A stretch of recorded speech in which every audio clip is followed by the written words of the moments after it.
देखो भाई, बात है आज कोण की कि कोण क्या है भाई। तो कोण जो है दो जो है रेखा है, यानी कि दो किरण है भाई। दो किरणों के मध्य झुकाव को कोण कहते हैं।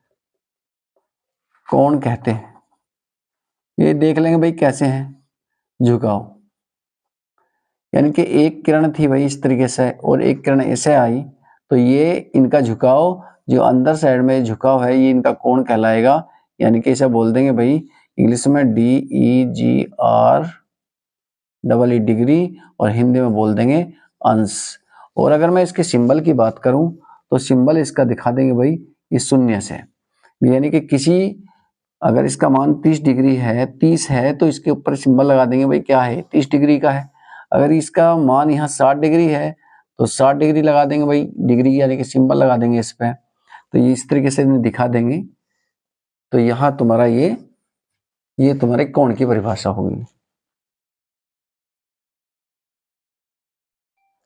आज की वीडियो में कोटि पूरक कोण और समपूरक कोण के बारे में आपको बताते हैं भाई। तो इसे बोलते हैं भाई कोटि पूरक कोण को इंग्लिश में बोलते हैं कॉम्प्लीमेंट्री एंगल। और समपूरक को बोल देंगे भाई सप्लीमेंट्री एंगल। दोनों क्या है भाई? एंगल ये कह रहा भाई यदि दो कोणों का योग 90 डिग्री हो, दो कोणों का योग 90 डिग्री हो तो ऐसे कोण को एक दूसरे का कोटि पूरक कोण कहते हैं।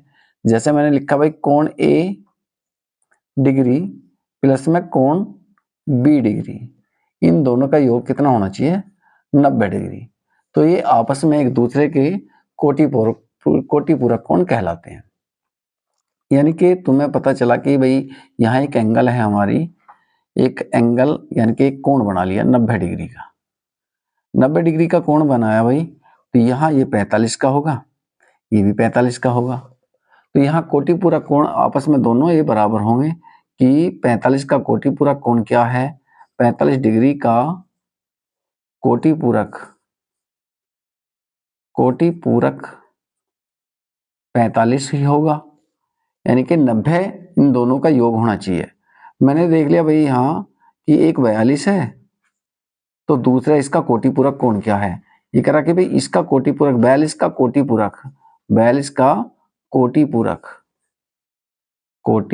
पूरक। तो यहाँ जो बात है कि भाई 42 का कोटि पूरक जब आएगा जब 90 में से घटा दोगे।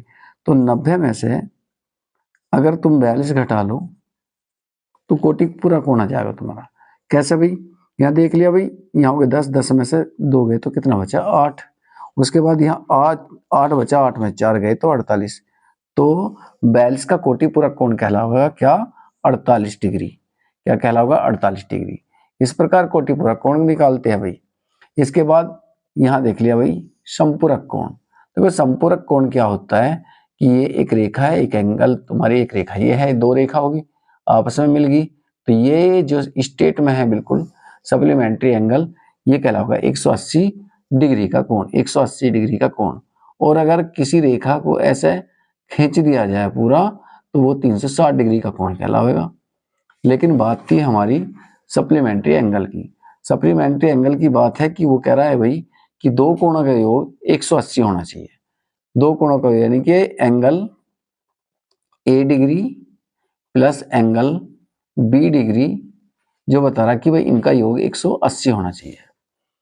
दो कोणों का योग 180। अगर जैसे हमने मान लिया कि भाई एक कोण जो है यहाँ जो है ये इस तरह से हमने निकाल दिया कि ये कोण कितने का होगा भाई 60 डिग्री का। तो इस 60 डिग्री का जो है संपूरक कोण क्या होगा, संपूरक कोण कितना होगा, तो 180 में से घटाओगे हम कि 60 डिग्री का संपूरक कोण कितना होगा, संपूरक है ये, संपूरक कोण बराबर। तो यहां लिखना पड़ेगा भाई 180 माइनस जितना डिग्री दे रखा तुम्हें 60, घटा दिया भाई कितना बचेगा 120, तो 120 डिग्री। यानी कि 60 का संपूरक कोण कितना होगा 120 डिग्री।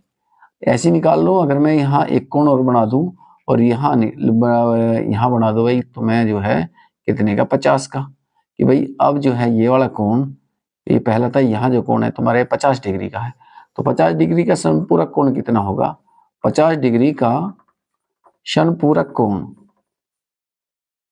बराबर ये लिखना पड़ेगा 180 डिग्री माइनस 60, सॉरी 50 डिग्री, और 50 डिग्री घटाऊं तो ये आया तुम्हारा 130 डिग्री। तो तुम्हें पता चला गया 50 डिग्री का जो का समपूरक कोण कितना होगा, वो होगा तुम्हारा कितना 130 डिग्री। इस तरीके से निकाल लेंगे। ऐसे ही मैंने बताया, फिर एक बार देख लेना भाई कि अगर किसी का कोटिपूरक कोण निकालना है तो उन दोनों कोणों का योग कितना होना चाहिए, 180।